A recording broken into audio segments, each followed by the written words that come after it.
बाबू नारद जाउचंती डाकिबाकू राम गोटिए पद केमिति जाउचंती जयदेव गीत गोविंद विदाय पाढ़ी बाबू देख केमिति कष्ट रे बोला होउछि तुम्हें कौन दीटा अक्षर बोलदेल से पालिया गाँव गाँव मारी बस हे हरि श्री तो कमला जाउचंती राम को डाकिबे विचार हब कमला कुचम डल हरि हे श्री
जदि जीव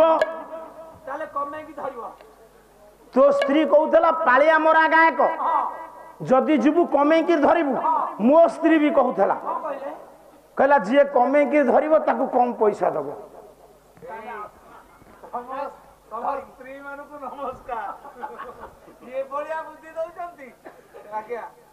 तोरी एका स्त्री अच्छी तोते बुद्धि दौची गोलमाल कना देवर्षि नारद पहुंचिले राम को पाखरे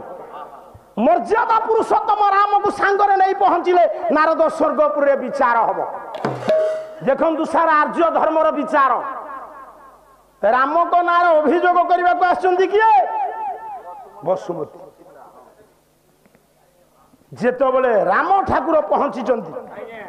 वसुमती की राम देखिकी नमस्कार कले जोई नारे सासू केस कले सासू को जोई देखिले कोर्ट रे रक्त चाउल चबेबो ना नमस्कार करिवो ये मर्यादा पुरुषोत्तम राम नमस्कार कले सीता ठाकुरानी ठाकुरे मोर प्रणाम ग्रहण करंतु आई लव यू बस कर मो स्त्री मो कहत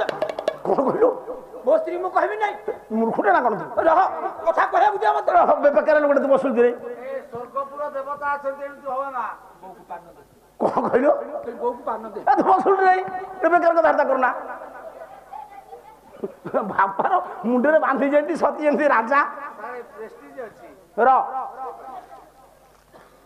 आई लव यू कौन हिसाब से कहूँ सीता को राम से समस्त अच्छा कहते आई लव यू पुणी लव यू कह कहूँ लव पुओ समय ना राम ठाकुर को हाथ जोड़ी देले ब्रह्मा कहले ठाकुरे आपण को सासू माँ अभियोग आनी स्वर्गपुर हाँ जे बिना कारण रे आपण तांको झियो को बारंबार अग्नि परीक्षा करिवार कारण गोटे नारीर अमर्यादा क्षुण्ण होउछि आपणकर स्त्री हेले भी सुधा आपण बिना कारण दंड देले निश्चित आईन आपन को दंड दब आपण कहिबे मो स्त्री की मो इच्छा रे बाड़ेबी से आईन रा आश्रय नेला आपण दंडित हेबे नहीं स्त्री रो अनिच्छा सत्वे यदि पुरुष प्रीति करिवो से कंप्लेन कले आपण दंडित हेबे हां बरा क्यों न्याय रे आपण आपण को स्त्री की बारंबार अग्नि परीक्षा करौचंती विचार पाई आसीचंती मां बसुमती राम ठाकुर तो नम्र शांत हाथ जोड़ देले कहले वेदपति मो माँ जो विचार चाहिए मुझे विचार पाई प्रस्तुति अच्छी किंतु मु गोटे कथा कहि आपण मानकु विचार करने को सुविधा हम पितृ सत्य पालन करी मु मो स्त्री एवं भाई की सांगरे नहीं जंगल रे 14 वर्ष काल कटि ए पिले सुन मो स्त्री आ मो भितर जो जंगल अनुभूति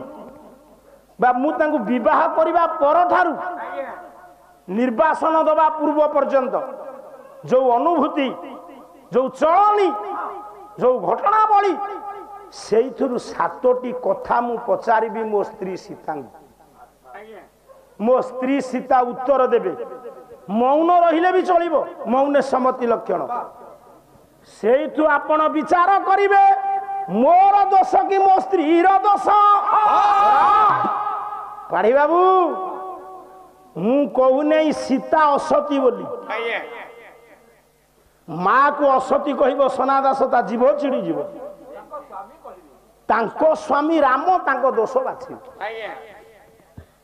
जो भितर आपणकर अबुझा रहिबा आपण कहबे नाई सनातन दास की गायक बाबू ये कथा एटा राम ठाकुर 7टी प्रश्न पचारिबे स्वर्गपुर रे उत्तर देवे जनक नंदिनी जानकी वैदेही मैथिली पुथि पुत्री पार्थिवी से राम का प्रश्न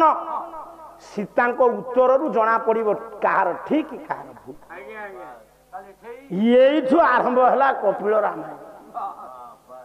धन्य ये मंच धन्य ये श्रोता केते सहथर मुंडिया मारिले आपण को मु ये मंचर मूल्यबोधता को पाइबी अलग जगार ये समय अपेक्षा करी कहते ना से विषय कर एगुड़ाक भल लगुनि साधुवाद जनाऊँच आपण को साधुवाद जनाऊँच मु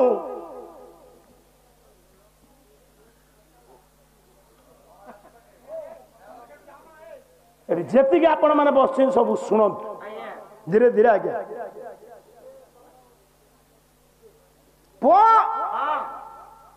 ये एमती गोटे मंच ये छुंची पड़े शब्द पिंड्रप साइलेंट प्रथम प्रश्न पचारे ब्रह्मा कहले बढ़िया कथा ये विचार करने को आमको सुविधा हो गला सार विचार करने को सुविधा हो गला टिके सार अन्य मनस्क थरे ही गले सभा उड़ुआ ही गले गायक गोटे गायकर पुओ मरी गले जेतिकी दुख नुह सभा थरे भांगी गले सेतिकी दुख निश्चित कथा ये स्वर्गपुर रे पुओ ये राम ठाकुर प्रथम प्रश्न पचारे सीता राम पचारे कहले जानकी मु जेतो बळे तुमको धनु भांगी विवाह कली तुमर हर्षोत्फुल्ल बदन को देखी मु खुशी हेली जाओ मते तुम्हें पाई खुशी ये दुनिया रे सबु पुरुष सबु स्त्री की पाई खुशी होती नहीं बेले बेले चतुर्थी राति मिलन पूर्व भी पंडिते स्वामी स्त्री भितर विद्वेष भाव सृष्टि तू बसु धीरे तोरी गाँव समत अच्छी समय चटु चलाना राम ठाकुर कहले मु तुमको विवाह कला पर तुम्हें खुशी थिला विवाह पर गोटे असी मधुसज्जा रजनी मधुसज्जा रजनी रे तुली तल्प सज्जा पड़ी थाए बारण दंत पल्यंकुरी सुबासित किंसुक विच्छोरित होई थाए अर्ध दग्ध श्रीफल थुआ ही थाए जलु थाए कुलदीप काहे की जला जाए कुलदीप जलुची अर्ध दग्ध श्रीफल थुआ ସେତିକି ବେଳେ ଚତୁର୍ଥୀ ରାତିରେ ହେ ଗେଡୁଆ କିଏ ଆଗ ମୁହଁ ଖୋଲିବ? ଆଗ ପୁରୁଷ କହିବ କଥା ନା ଆଗ ସ୍ତ୍ରୀ କହିବ କଥା? ଆଗ ସ୍ତ୍ରୀ କହିବ ନା ଆଉ ତୁ ଭାବ ଚତୁର୍ଥୀ ହେଇନି ଜଣା ପଡିଗଲା। ରାମ ଠାକୁର ଆଗ ଦେଖିଲେ ଜାନକୀ ଯେତେବେଳେ ଆସିଲେ ରାମକୁ ଆଗ ଓଳିକି ହେଲେ ଗୋଡ଼ ତଳେ ପଇଲେ। ଠିକ ଅଛି, ବହୁ ଭକ୍ତି ତାର। ସୀତା ଠାକୁରାଣୀକି ନେଇ ରାମ ବସେଇ ଦେଲେ ପଲ୍ୟଙ୍କରେ। ରାମ ଡାକିଲେ କହିଲେ ଜାନକୀ, ଉତ୍ତର ନାହିଁ। ପିଲାମାନେ ମନେ ରଖ, ଯଦି ଚତୁର୍ଥୀ ରାତିରେ ସ୍ୱାମୀ ପ୍ରଥମେ ଡାକୁ ଡାକୁ ସ୍ତ୍ରୀ ଉତ୍ତର ଦେଇଦେଲା ସ୍ୱାମୀର ସନ୍ଦେହ।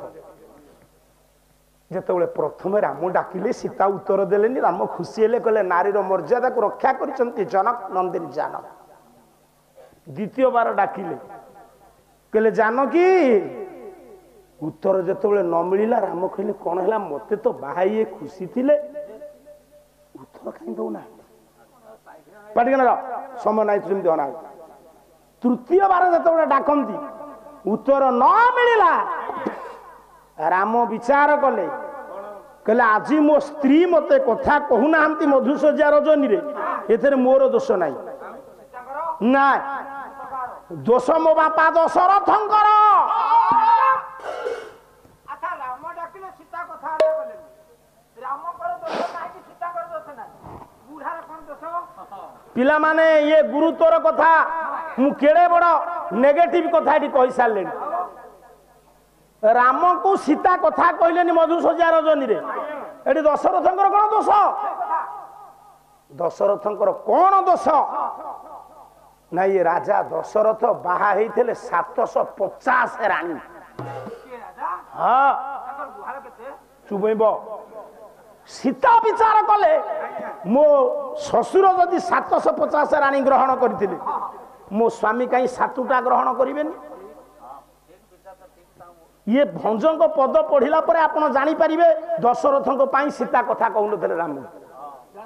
ଅଭିମାନ କରି ସୀତା ବସିଲେ ଯେତେବେଳେ ରାମ କହିଲେ, ଓ ମୋ ବାପାଙ୍କର 750 ରାଣୀ, ତ କାଳେ ମୁଁ ଅନେକ ରାଣୀ ଗ୍ରହଣ କରିବି, ସେଇଥିପାଇଁ ମୋ ଜାନକୀ ଅଭିମାନ କରିଛି। କୂଳଦୀପ ତ ଜଳୁଛି, ଶପଥ କରିଦେଲେ ତାଙ୍କ ଭାନ୍ତି ତୁଟିଯିବ। ତୁ ଯେମିତି ବସିଛୁ ଏମିତି ସତିକି ମାନେ ସ୍ତ୍ରୀ ଲୋକଟେ ସେମିତି ବସିବନି, ସବୁ ଉଠେଇছে। ଆଉ ପଛରେ ସମୟ ଭଞ୍ଜ ଲେଖିଲେ ରାମ କେମିତି କୂଳଦୀପ ଛୁଉଁଛନ୍ତି। କବି ସମ୍ରାଟ ଉପେନ୍ଦ୍ର ଭଞ୍ଜ କହିଲା, ବିଦ ଗଧ ଶ୍ରୀ ରାମ ଚନ୍ଦ୍ର କହେ,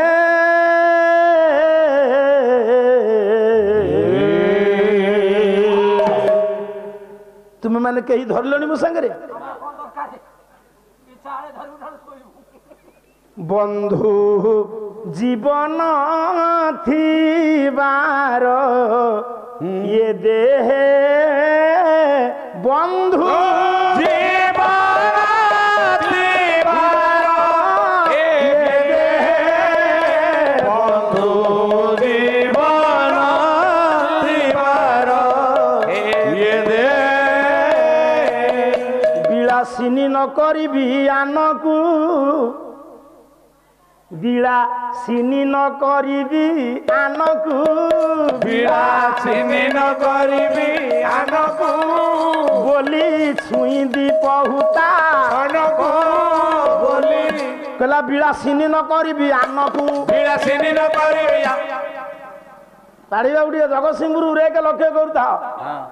କହିଲା ବିଳାସିନୀ ନ କରିବି ଆନକୁ, ବିଳାସିନୀ ନ କରିବି,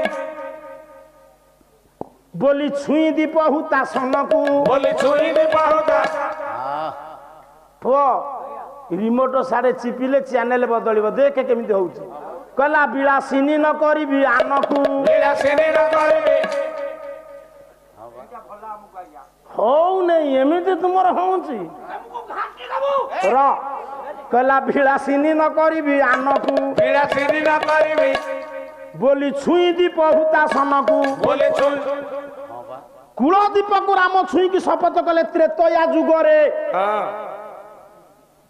मु तुम व्यतिरेके कौनसी नारी की विलासिनी कहिबे सार जदि दशरथଙ୍କ କଥା ଉପରେ ସୀତାଙ୍କର ସନ୍ଦେହ ନଥିଲା ରାମଙ୍କ ଶପଥ ଶୁଣୁ ଶୁଣୁ ସୀତା କଣ କଲେ କହିଲେ ବଇ ଦେହି କେ ସୁକାଢି କବି ସମ୍ରାଟ ଉପେନ୍ଦ୍ର ଭଞ୍ଜ ଭଞ୍ଜ ସାହିତ୍ୟ ଛାନ୍ଦ ବଇ ଦେହି କେ ସୁକାଢି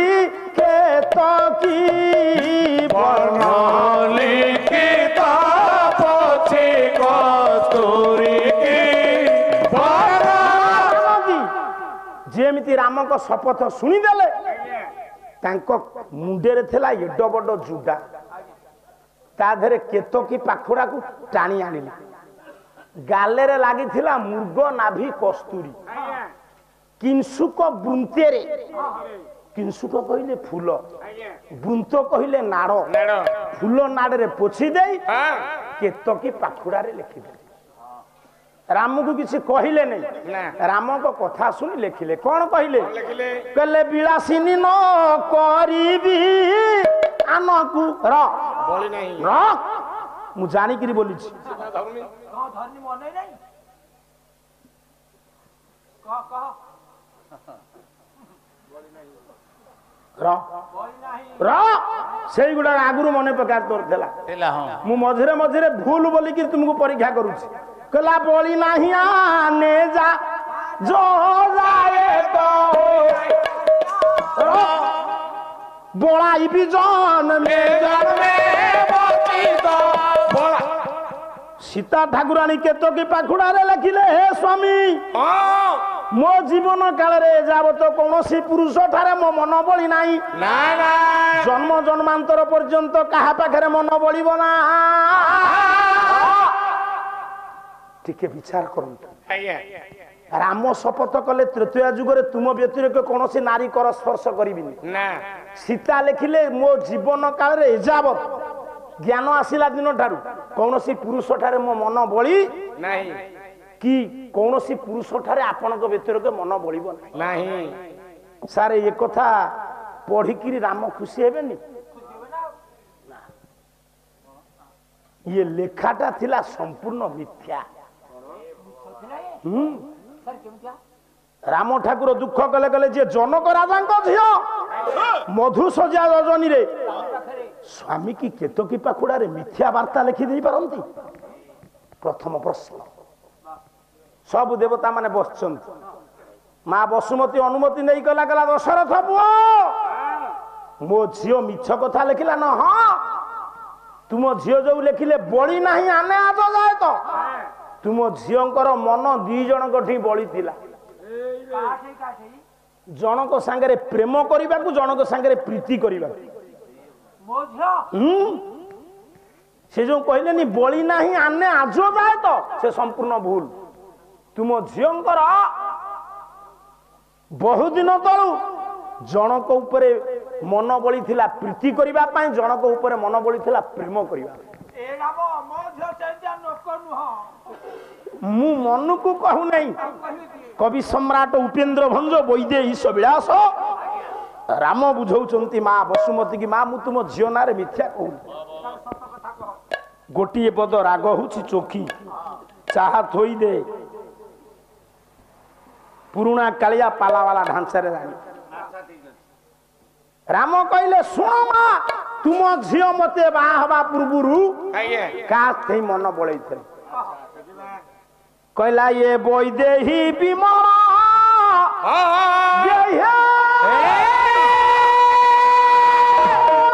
के सारे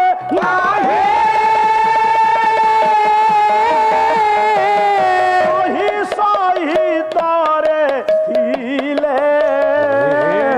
मनिया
ଆମେ କେତେ ଯାଏ ରହିବା ମୁଁ 12ଟା ଯାଏ ଗାଇବି ଆଜି 12ଟା ପର୍ଯ୍ୟନ୍ତ ଆମେ ଗାଇବୁ 4ଟା ପର୍ଯ୍ୟନ୍ତ ସେ ଗାଇବେ ଏଠି ଯେତିକି ଆପଣମାନେ ବସିବେ ସବୁ ଶୁଣନ୍ତୁ